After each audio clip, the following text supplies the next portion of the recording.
ये क्या दीदी, आप राखी के नाम पर ये सस्ता सा धागा उठा कर ले आई। तभी उसकी भाई की घरवाली कहती है कि दीदी आपको कोई और राखी नहीं मिली, सस्ता सा धागा उठाकर ले आई हो यहाँ पर। तो उसका भाई कहता है कि तुम चुप रहो, तुम्हें किसने बोला है बीच में बोलने का। चाहे सस्ता हो या कैसा, राखी राखी होती है और वो राखी बंधवा लेता है। बड़े प्यार से उसकी बहन उसे मिठाई खिलाती है और जब उसकी भाभी को वह मिठाई खिलाने लगती है तो वह कहती है दूर रखो ऐसी बदबूदार मिठाई को, मेरा स्टैंडर्ड देखा है, मैं महंगी मिठाई खाती हूँ, ऐसी सस्ती नहीं।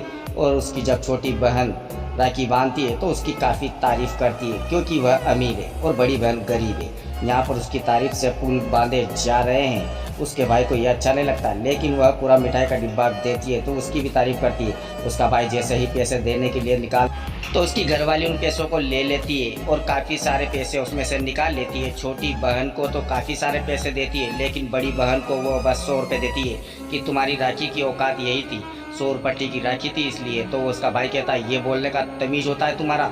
वह कहती है मुझे सिखाने की ज़रूरत नहीं, जैसी करनी वैसी बढ़नी, यह गरीब है तो गरीब को गरीब ही रहने दो। उसका भाई गुस्सा हो जाता है और वहाँ से चला जाता है। तो उसकी भाभी कहती है कि अब कलेजों को ठंडक पड़ी, हम दोनों के बीच में लड़ाई करवा कर निकल जाओ मेरे घर से और अपने घर चली जाओ, मुझे राखी के दिन लड़ाई नहीं चाहिए। वह जैसे जाने लगती है उसका भाई रोकता है कि अरे कहाँ जा रही हो दीदी, खाना तो खा कर जाओ। वह कहती है कि नहीं, घर पे काफ़ी काम है इसलिए जाने दो। भाई काफ़ी रोकता है लेकिन नहीं रुकती है। अब यह दोनों में बहस हो जाती है कि यह क्या बात है, जब मैंने उसके लिए खाना बनाया ही नहीं। उसके भाई को फिर गुस्सा आता है कि तुमने दीदी के लिए खाना नहीं बनाया कि हमने 3 जनों के लिए बनाया, एक छोटी बहन के लिए और हम दोनों के लिए।